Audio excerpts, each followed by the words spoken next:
भविष्य उज्जवल होगा घाटी का? नहीं, आज जो फैसला आया हम उससे मुतमईन नहीं हैं और हमारा मानना यह है कि ये कॉन्स्टिट्यूशनल मेजॉरिटी जो लोग कह रहे हैं, अब कॉन्स्टिट्यूशनल मोरालिटी की आज जीत हुई है और मेजॉरिटी मोरालिटी की कामयाबी हुई है। इसमें कोई दो राय नहीं है कि कश्मीर हमेशा से भारत का एक अटूट हिस्सा रहा है, बट अटूट हिस्सा जब हम कहते हैं तो उसका जो रिलेशनशिप है यूनियन से, उसको तो आप डिनाई नहीं कर सकेंगे। और ये जो कॉन्स्टिट्यूशनल रिलेशनशिप कश्मीर से यूनियन का रहा है वो परमानेंट हुआ है। जो कॉन्स्टिट्यूंट असेंबली डिसॉल्व हुई है कश्मीर की। और दूसरी बात यह है कि किसी एक सेमिनार में चीफ जस्टिस ऑफ इंडिया ने कहा है, मैं अंग्रेजी में पढ़ देता हूं, कि public deliberation will always be a threat to those who achieve power in absence. अब क्वेश्चन ये है कि जब आप एब्रोगेट कर रहे हैं स्पेशल स्टेटस, पूरे स्टेट को कर्फ्यू में लगाकर 356 लगा दिया आपने, इलेक्टेड असेंबली नहीं है, तो फिर कश्मीर में डेलिब्रेट किसने किया बताइए हमको, किसने क्या डेलिब्रेट किया? और बोम्बई में फेडरलिज्म को कहा गया कि बेसिक स्ट्रक्चर का हिस्सा है। फेडरलिज्म के माने ये है कि स्टेट की एक आवाज है, उसका एरिया ऑफ कॉम्पिटेंस है, उसको कंप्लीट फ्रीडम ऑपरेट करने का। अब पार्लियामेंट कैसा बोलेगा असेंबली के लिए? और पार्लियामेंट और कैसे पार्लियामेंट एक रेजोल्यूशन पास करेगा जो असेंबली को पास करना था? तो मेरे नजर में 370 को जो एब्रोगेट किया गया है ये वायलेशन है कॉन्स्टिट्यूशनल मोरालिटी का।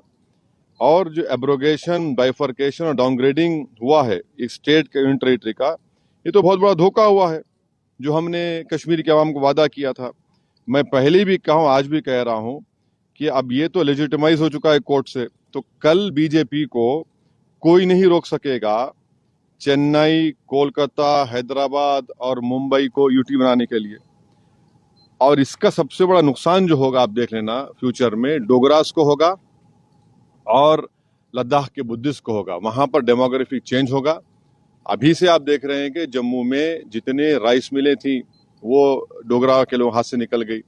और लद्दाख में आप देखेंगे बहुत बड़े पैमाने पर बुद्धिस्ट लोग नाराज होंगे और वहां पर डेमोग्राफिक चेंज होगा। सर, दो सवाल हैं। आपने ये बात कही कि दूसरे शहरों में भी ये काम करेंगे ये लोग, किस शर्त पे और क्या सबूत और किस दावे के साथ आप कह रहे हैं?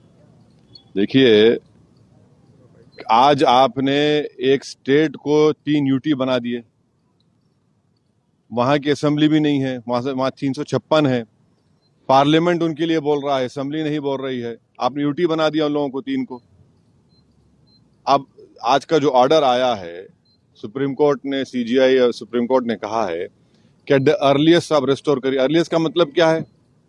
जैसा कि सुप्रीम कोर्ट ने कहा कि 30 सितंबर की तारीख दी कि चुनाव करा दीजिए, अब अर्लीस्ट का मतलब क्या है? और लद्दाख के यूटी को उन्होंने अपहेल्ड किया है।